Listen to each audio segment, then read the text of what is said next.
അസ്സലാമു അലൈക്കും വറഹ്മത്തുള്ളാഹി തആല വബറകാതുഹു. സ്വാഗതം. എൻ്റെ ഒരു അനുഭവം പരിശുദ്ധ റമദാനുമായി ബന്ധപ്പെട്ട് നിങ്ങൾക്കൊക്കെ സ്വീകരിക്കാവുന്ന ഒരു നിർദ്ദേശം, ഒരു അഭിപ്രായമാണ് ഞാൻ ഇന്ന് ഈ വീഡിയോയിലൂടെ പങ്കുവെക്കുന്നത്. റമദാൻ എന്ന് പറയുന്നത് നമ്മുടെ മാനസിക ശുദ്ധീകരണമാണ് ഏറ്റവും പരമപ്രധാനം.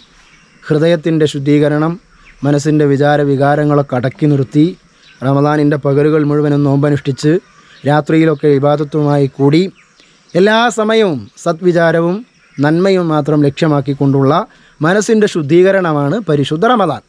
എന്നാൽ ഇതിനോടൊപ്പം നടക്കുന്ന ഒരു കാര്യമാണ് നമ്മുടെ ശരീരത്തിൻ്റെ ആരോഗ്യം നിലനിർത്തുക എന്നത്. ഈ റമദാനിൽ കുറച്ച് കാര്യങ്ങൾ ശ്രദ്ധിച്ചാൽ നമ്മുടെ ആരോഗ്യം നിലനിർത്താൻ കഴിയും എന്നെനിക്ക് തോന്നുന്നുണ്ട്. എൻ്റെ അനുഭവം വെച്ചുകൊണ്ടാണ് ഞാൻ നിങ്ങളോട് പറയുന്നത്. കഴിഞ്ഞ ഒരു മാസക്കാലമായി ഞാൻ പഞ്ചസാരയെക്കുറിച്ച് നിങ്ങൾ വെറുതെ ഒന്ന് ഗൂഗിൾ ചെയ്ത് നോക്കിയാൽ, അല്ലെങ്കിൽ AI ചോദിച്ചു നോക്കിയാൽ, ChatGPT ചോദിച്ചു നോക്കിയാൽ തന്നെ നിങ്ങൾക്ക് മനസ്സിലാക്കാൻ കഴിയുന്ന കാര്യങ്ങളേ ഉള്ളൂ. പഞ്ചസാര നമ്മുടെ ജീവിതത്തിൽ ഏറ്റവും വലിയൊരു വില്ലനായി മാറിക്കൊണ്ടിരിക്കുന്ന ഒരു കാലമാണ്. പൊണ്ണത്തടി ഉണ്ടാവാൻ, പ്രമേഹം പോലെയുള്ള ആരോഗ്യ പ്രശ്നങ്ങളുണ്ടാവാൻ, ഷുഗർ അധികരിക്കാനൊക്കെ പഞ്ചസാര വലിയ ഒരു സ്വാധീനം ശരീരത്തിൽ ഉണ്ടാക്കുന്നുണ്ട് എന്നതൊരു യാഥാർത്ഥ്യമാണ്. എന്തൊക്കെ പറഞ്ഞാലും നമുക്കത് മാറ്റി നിർത്തുക എന്ന് പറയുന്നത് വലിയ പ്രയാസമുള്ളൊരു കാര്യമായി മാറിയിട്ടുണ്ട് ഈ കാലത്ത്. എൻ്റെ ഒരു അനുഭവം വെച്ച് പറയുകയാണെങ്കിൽ, കഴിഞ്ഞൊരു മാസക്കാലമായി ഞാൻ പഞ്ചസാര ഉപയോഗിക്കണില്ല.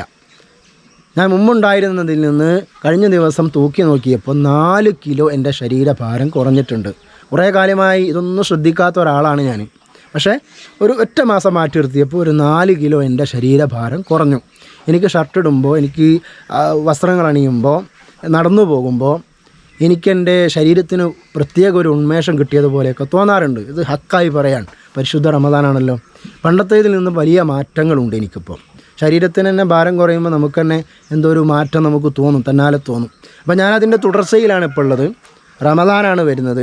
ധാരാളം പഞ്ചസാര അടങ്ങിയ ജ്യൂസുകൾ കുടിക്കേണ്ടി വരും, എണ്ണക്കടികളുണ്ടാവും, അതേപോലെ അരിയാഹാരങ്ങൾ ധാരാളം കഴിക്കും.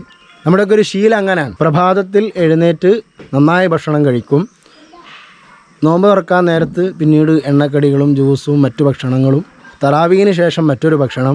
ഇതൊക്കെയാണ് നമ്മുടെ ഒരു രീതി എന്ന് പറഞ്ഞാൽ റമദാനിന്. അപ്പോൾ പക്ഷേ അതൊക്കെ ഒന്ന് കൺട്രോൾ ചെയ്താൽ വലിയ മാറ്റങ്ങൾ നമ്മുടെ ശരീരത്തിനും നമ്മുടെ ആരോഗ്യത്തിനും ഉണ്ടാകും എന്നെനിക്ക് തോന്നുകയാണ്. പ്രത്യേകിച്ച് പഞ്ചസാര ഒഴിവാക്കുക, പഞ്ചസാര ഐറ്റംസ് ഒഴിവാക്കുക, ജ്യൂസുകൾ ഒഴിവാക്കുക. ജ്യൂസ് കുടിക്കുന്നതിന് പകരം ഫ്രൂട്ട്സുകൾ കഴിക്കുക. നിങ്ങൾ പഠനങ്ങൾ നോക്കിക്കോളൂ, എൻ്റെ ഒരു അഭിപ്രായം മാത്രം വേണ്ട, നിങ്ങൾ അന്വേഷിക്കൂ. ജ്യൂസ് കുടിക്കുന്നതിനേക്കാൾ നല്ലത് പഴങ്ങൾ നേരിട്ട് കഴിക്കുന്നത് തന്നെയാണ്. അപ്പോൾ അത് ഒഴിവാക്കുക. അത്യാവശ്യമെങ്കിൽ എപ്പോഴെങ്കിലുമൊക്കെ കുടിക്കുന്നതിനെക്കുറിച്ചല്ല, ഒരു ആഗ്രഹം വരുമ്പോൾ പെട്ടെന്ന് ഒഴിവാക്കാറാണ് നടക്കില്ലല്ലോ. അപ്പോൾ ആഗ്രഹം വരുമ്പോൾ എപ്പോഴെങ്കിലും കഴിക്കുന്നതിനെ കുറിച്ചല്ല പറയുന്നത്. ഒരു സ്ഥിരമായിട്ടുള്ള ഉപയോഗം പരമാവധി ഒഴിവാക്കുക.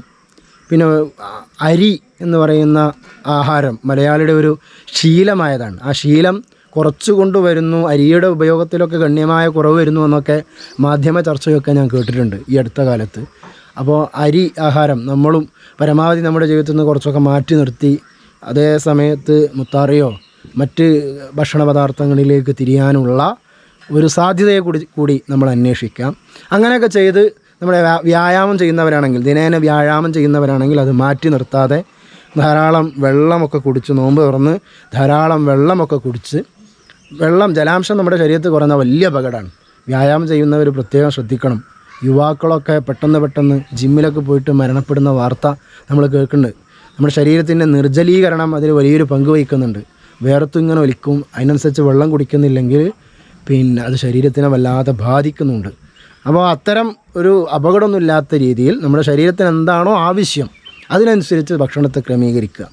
വ്യായാമം ചെയ്യുന്നില്ലെങ്കിൽ ഈ ഭക്ഷണം തന്നെ ഒഴിവാക്കിയാൽ തന്നെ ഈ അമിതമായിട്ടുള്ള ഈ പറഞ്ഞ പഞ്ചസാരയുടെ ഉപയോഗം പോലെയുള്ള സാധനങ്ങൾ, എണ്ണക്കടിയുടെ ഉപയോഗമൊക്കെ ഒഴിവാക്കി കഴിഞ്ഞാൽ തന്നെ നമ്മുടെ ആരോഗ്യത്തിന് മെച്ചമുണ്ടാകും എന്നത് WHO പോലെയുള്ള സംഘടനകളുടെ പഠനങ്ങളൊക്കെ വന്നിട്ടുണ്ട്. അപ്പോൾ ആ കാര്യം കൂടി ഒന്ന് ശ്രദ്ധിക്കണം എന്നൊരു നിർദ്ദേശം മാത്രമാണ് ഞാൻ ശ്രമിക്കുന്നു, നിങ്ങളും ശ്രമിക്കണം എന്ന് ഞാൻ ആഗ്രഹിക്കുന്നു. മറ്റൊരു വിഷയമായി വീണ്ടും കാണാം. വീഡിയോ ഇഷ്ടപ്പെട്ടിട്ടുണ്ടെങ്കിൽ ലൈക്ക് ചെയ്യാനും ഷെയർ ചെയ്ത് കൊടുക്കാനും നിങ്ങളുടെ അഭിപ്രായങ്ങൾ കമൻറ്റ് ബോക്സിൽ രേഖപ്പെടുത്താനും മറക്കാതിരിക്കുക. ചാനൽ ഇതുവരെ സബ്സ്ക്രൈബ് ചെയ്തിട്ടെങ്കിൽ സബ്സ്ക്രൈബ് ചെയ്യുക. അസ്സലാമു അലൈക്കും വറഹ്മത്തുള്ളാഹി തആല വബറകാതുഹു.